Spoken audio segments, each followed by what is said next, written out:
feet Barbisa អ្នកខូចចិត្តអ្នកដែលគិតតែពេលបាយគឺអូអ្នកញញឹមអ្នកមិនខ្វល់ពេលបាយគឺអូគឺហត់មកអត់គេស្និទ្ធមើលនេះក្តីសុខតាមយ៉ាងនោះសំណាងឬក៏អូ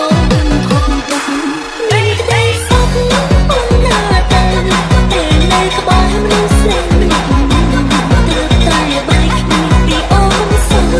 បងហងរកភាពរីករាយអូនខូចចិត្តបងអោទេឆ្លោះតែអញបងវិញសោះតែសួរខ្លួនអញហើយបងយើងស្ដាយ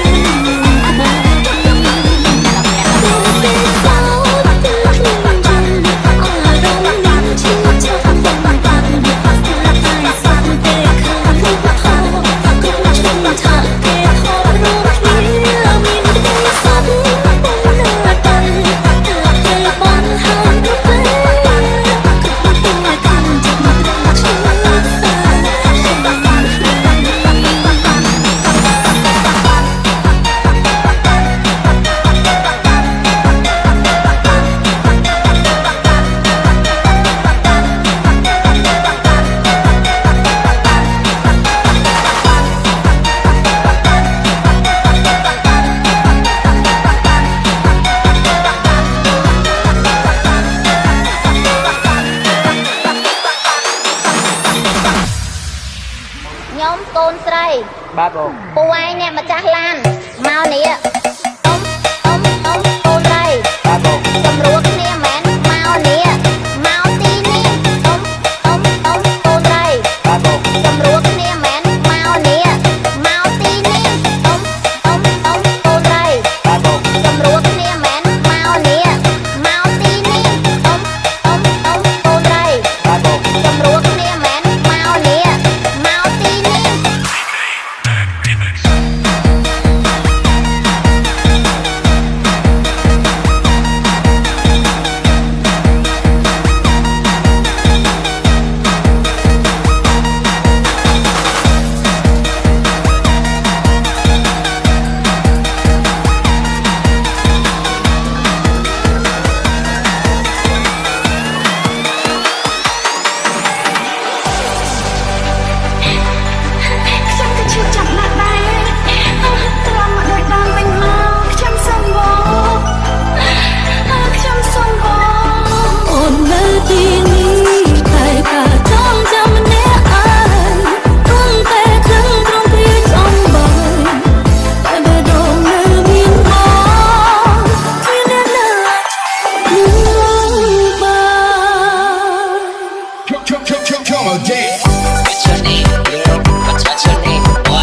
Miss May feet